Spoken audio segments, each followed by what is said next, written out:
You'd be surprised how much work goes into behind the scenes at Grey's Anatomy. The cast needs to remember more than just their lines, because in Shondaland, rules are anything. There are regulations governing everything from on-screen romances to off-screen behavior. Not following one of these rules could even cost you your job, unless, that is, your name is Ellen Pompeo. Let me explain. 1. Hope you like beef. Okay, let's be honest. Just because the focus of the show isn't on actual medicine and surgeries doesn't mean we don't secretly love all the gore we see on screen. If you've ever thought that the blood and organs we see on all those surgeries look real, it's because they are. Allow me to clarify. They're real organs, not real people's organs. Sarah Drew, who plays April Kelper, explains, "We work with bovine organs, which is cow organs. The smell is repulsive and makes us all gag." That's not all. The blood is also partially real, Sarah added. There's also a lot of silicone and blood matter. Red jello mixed with blood and chicken fat, it's pretty gross. Who knew being an actor would require such a strong stomach? I guess it goes without saying that one of the most important rules on set is not to be squeamish. But what about the thousands of other props we see in every episode? Did you know that the surgery board, which lists all the doctor's surgeries, is actually updated with real information too? Apart from the names of the doctors, the patient names are all the names of the Grey's crew, a small way to credit them without any actual surgery. And speaking of small things, 2. Be willing to travel. For a series revolving around Seattle, the cast of Grey's Anatomy doesn't spend a great deal of time in that city. In fact, even the hospital formerly called Seattle Grace is hiding something. It's nowhere near Seattle. Okay, are you sure that we can tan under these? 100%. Okay, but we're also doctors in Seattle. Should we even have a tan? Just like Ellen Pompeo's tan, the series location is a lie. It's filmed in LA. Well, most of it. Mare's on-screen house is actually in Seattle. So why the deception? When Shonda Rhimes first came up with the idea for her show, she wanted it to be set in her hometown, Chicago. But there was an issue. Another well-known medical drama was already set in that city. Remember ER? Shonda didn't want her show riding on any coattails, so she switched up the geography, and the rest is history. But the subject we're really interested in is chemistry. 3. Trust the casting choices. Did you know that Shonda almost called Grey's Anatomy Complications? Unlike other medical shows, ER, Shonda wanted her show to focus on the doctors' complicated relationships instead. It worked, bringing us joys like mare dare and several awkward love triangles. But without careful casting, these actors would never be able to deliver the emotional goods.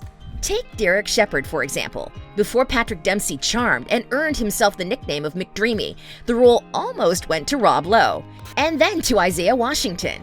But that didn't work for Ellen Pompeo, who was already in a mixed-race relationship off-camera. In 2013, the actress admitted, "Shonda really wanted to put a black man in the mix. I didn't want him. It was too close to home." It was just the chance that Patrick Dempsey needed to become one of the most beloved fake doctors in history. But the show's heartthrobs weren't the only ones that required careful consideration. Sandra Oh initially wanted to play Miranda Bailey, while Jessica Capshaw had her heart set on playing Nurse Rose, who almost came between Derek and Meredith. Sometimes an actor will be lucky enough to get a part written specifically for them, like Kevin McKidd. Before playing Owen Hunt, the actor auditioned for a handful of roles. Shondaland loved him, but he just wasn't the right fit for existing roles. To solve that problem, Rhimes wrote the role of Owen just for him. He wasn't the only actor to get that honor. Alex Karev was never supposed to have existed.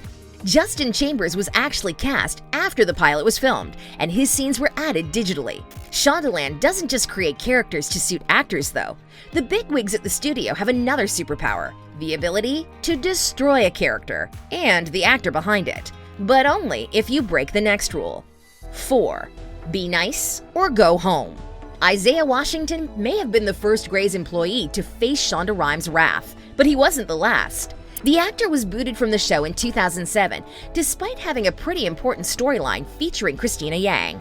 It happened when he used a homophobic slur against his coworker, T.R. Knight.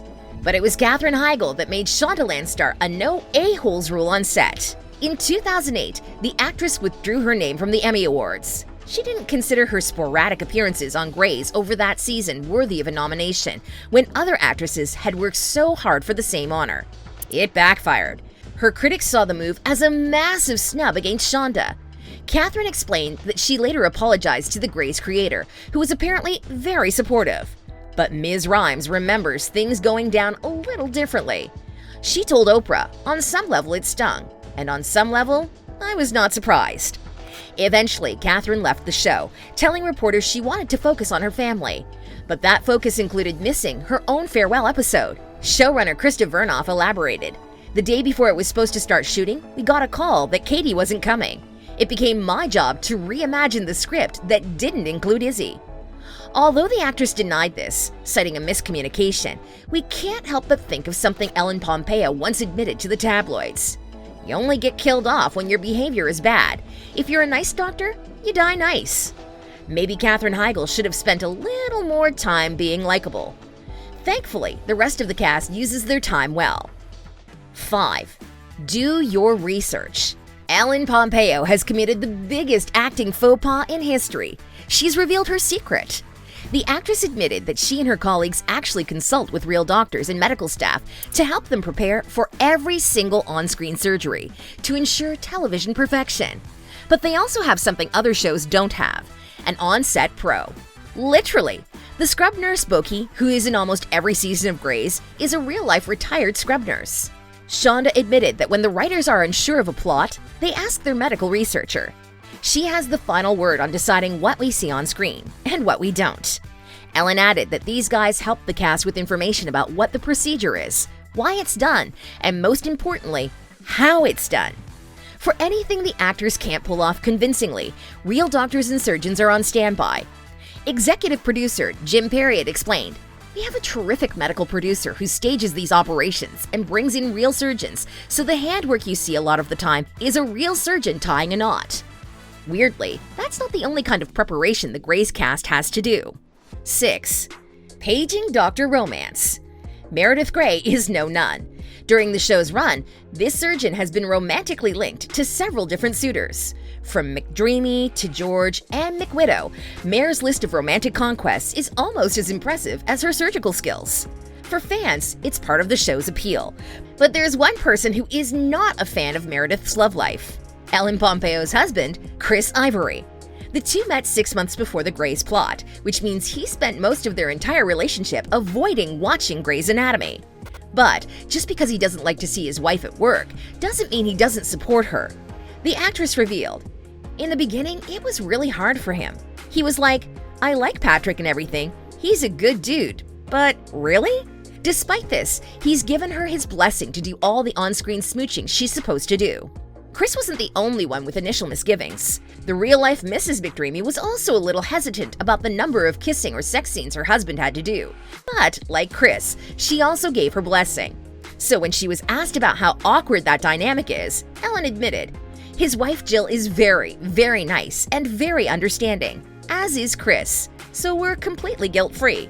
But while on-screen kissing is very much a part of the job, it can't go any further than that. 7. Time your pregnancy carefully. Since the pilot of Grey's Anatomy first aired, the cast and crew have gone on to welcome an amazing 25 babies over the years. And I bet you had no idea there were so many little ones behind the scenes. There's a reason for that. Most of those babies didn't fit the storyline. Sure, Shonda can write a pregnancy or two into the plot, like she did for Chandra Wilson in Season 2 or Ellen Pompeo for Season 6. But 25 times? Impossible. Which is why most of the mommies to be on set had no choice but to hide their baby bumps through sneaky camera angles, baggy scrubs, and some clever writing. Just ask Kyler Lee, whose pregnancy happened to occur during Lexi's stress eating period when she gained a lot of weight. For Lexi, look at her. Face is breaking out, her ass is humongous. It's true, I had to get the scrubs with the elastic waistband. And what about Jessica Capshaw? When she was expecting her first child during the show's 7th season, Arizona was sent to Africa to avoid being on screen at all. During her second pregnancy, Jessica had a pregnancy twin, Sarah Drew, whose baby was written into the show. But Sarah was important for another reason. Her baby bump was often used to hide Jessica's. But pregnant actresses aren't the only ones who need to be careful on set. It's time for our final rule, which is also the most important. 8. Everyone is replaceable except Ellen Pompeo. If you thought welcoming 25 new additions to the Gray's family was a lot, that's nothing compared to how many times we've had to say goodbye. In fact, Grey's is probably as well known for its drama as for its high cast turnover. But there's only one cast member whose exit we're worried about now. When Ellen Pompeo decides to hang up her scrubs, it'll be a sad day for Grey's fans, because when she leaves, the show goes with her. At least, that's what Shonda Rhimes has always said. Despite writing an ending for Grey's a mind-blowing 6 times, the creator is willing to postpone that dreaded moment as long as Ellen Pompeo is willing to play the lead role. Which poses a problem, because the actress is starting to consider a future without Grey's. In a recent interview with Vanity Fair, she admitted, "I'm really excited about my producing career, and I'm definitely looking for a change." Despite teasing that each new season might be her last for a few years now, but she technically does have something to say about a finale.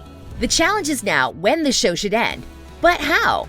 To end a show this iconic, how do we do it? We honestly have not decided. We're really trying to figure it out right now. You're in the middle of deciding whether it ends or it doesn't end. Yes, it's what story do we tell? I guess we might just have to consider that this season could be the last, but we're totally crossing fingers that it isn't. For even more info on Grey's Anatomy and its cast, check out our other videos. Thanks for watching, and until next time, stay awesome!